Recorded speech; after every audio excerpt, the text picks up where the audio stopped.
ईश्वर की ओर से गलीलिया के नाजरेत नामक नगर में एक कुंवारी के पास भेजा गया, जिसकी मंगनी दाऊद के घराने में यूसुफ नामक पुरुष से हुई थी, और उस कुंवारी का नाम था मरियम। स्वर्गदूत ने उसके यहाँ अंदर आकर उससे कहा, प्रणाम प्रभु की कृपा पात्री, प्रभु आपके साथ है।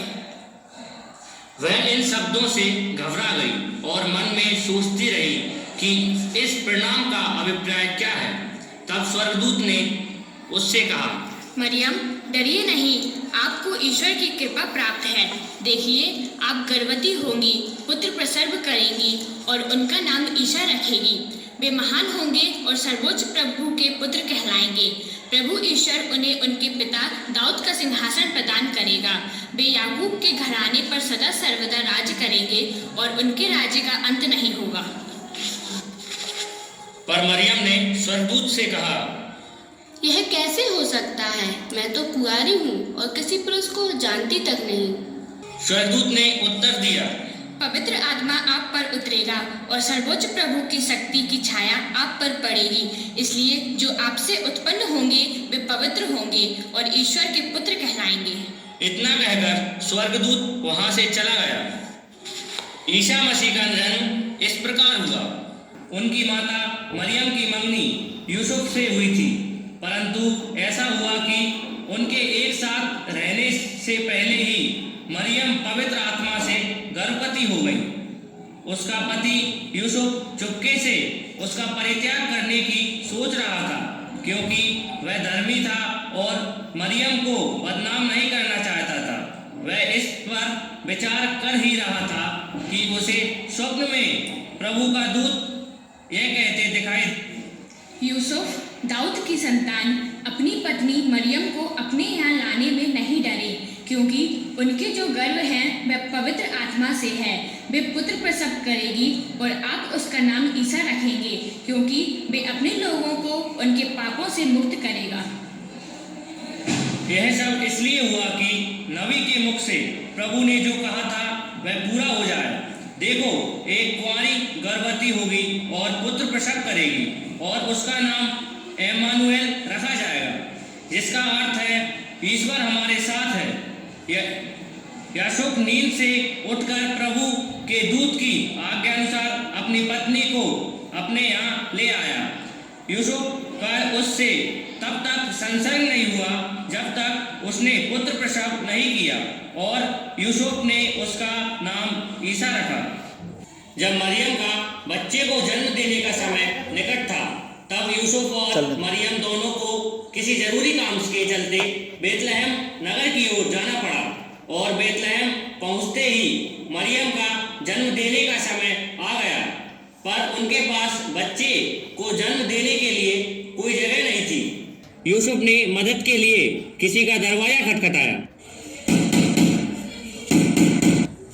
भाई साहब, हम परदेसी हैं और मेरी बीवी गर्भवती है और वह बच्चे को जन्म देने वाली है। आपके घर में हमको कोई कमरा मिल सकता है?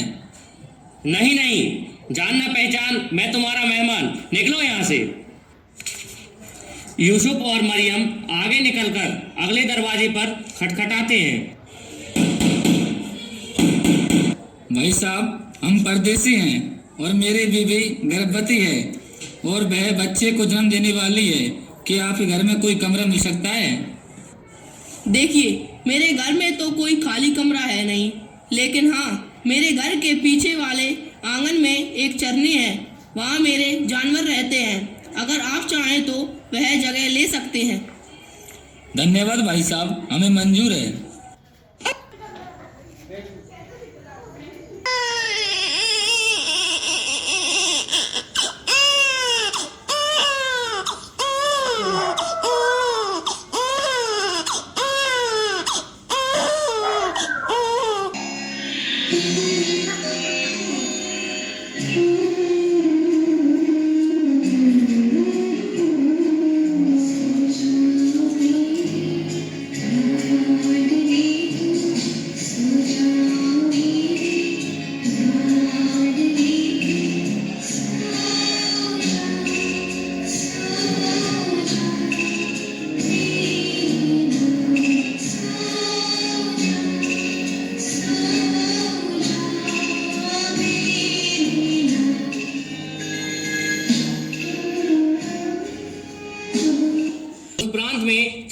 खेतों में रहा करते थे।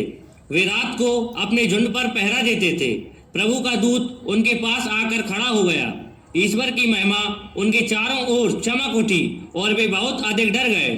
स्वर्गदूत ने उनसे कहा, डरिए नहीं, देखिए मैं आप सभी लोगों के लिए बड़े आनंद का समाचार सुनाता हूँ। आज दाऊद के नगर में आपके मुक्तिदाता प्रभु मसीह का जन्म हुआ है। यह आप लोगों के लिए पहचान होगी। आप एक बालक को कपड़े में लपेटा और चटनी में लिटाया हुआ पाएंगे। जब स्वर्गदूत उनसे विदा होकर स्वर्ग चले गए तो चरवाहों ने एक दूसरे से यह कहा, चलो हम बैतलहम जाकर वह घटना देखें जिसे प्रभु ने हम पर प्रकट किया है। वे शीघ्र ही चल पड़े और उन्होंने मरियम, यूसुफ तथा चरनी में लेटे हुए बालक को पाया। जैसा चरवाहों से कहा गया था वैसा ही उन्होंने सब कुछ देखा और सुना। इसलिए वे ईश्वर का गुणगान और स्तुति करते हुए लौट गए।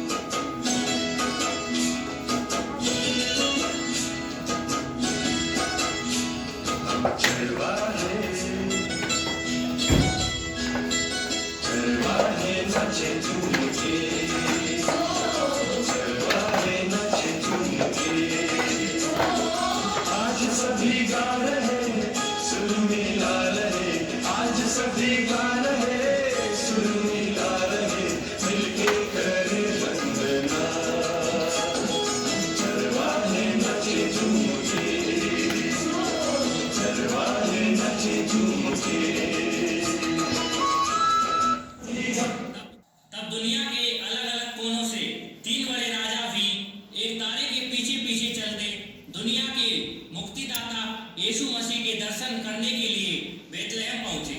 और हालांकि वो विद्वान राजा ज्योतिषी थे, उन्होंने सच्चे मोक्षदाता यीशु मसीह को नतमस्तक किया और उन्हें भेंट चढ़ाया। यीशु के चरणों में इन राजाओं ने दंडवत किया।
and staff.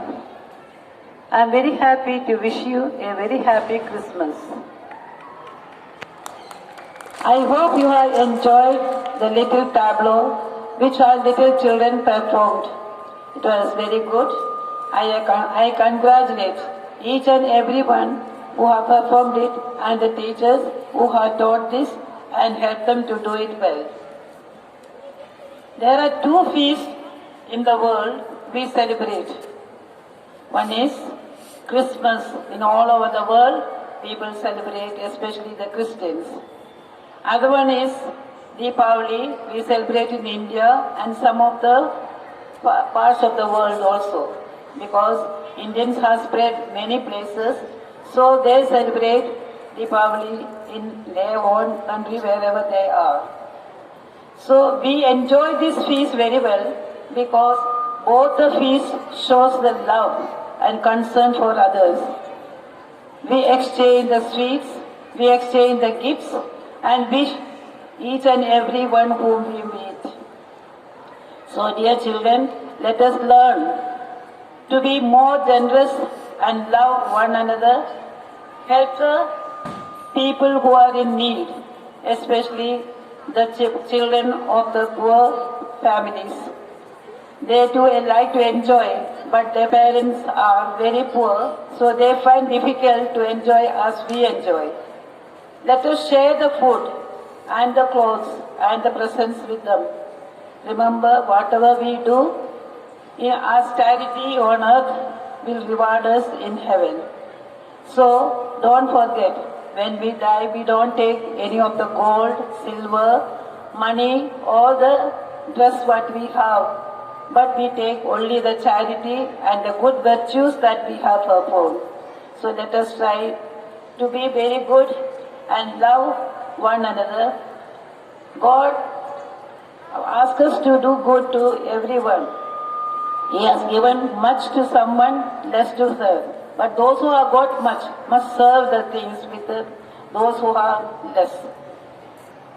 Our parents represent God, and teachers represent God and parents in the school. So let us respect our teachers, obey them, and help them in their need, and always give respect to the teachers and your parents, and obey them in every place whenever it is necessary. God bless you, and I wish you a very happy New Year. Once again, all the best. Thank you very much. God bless you.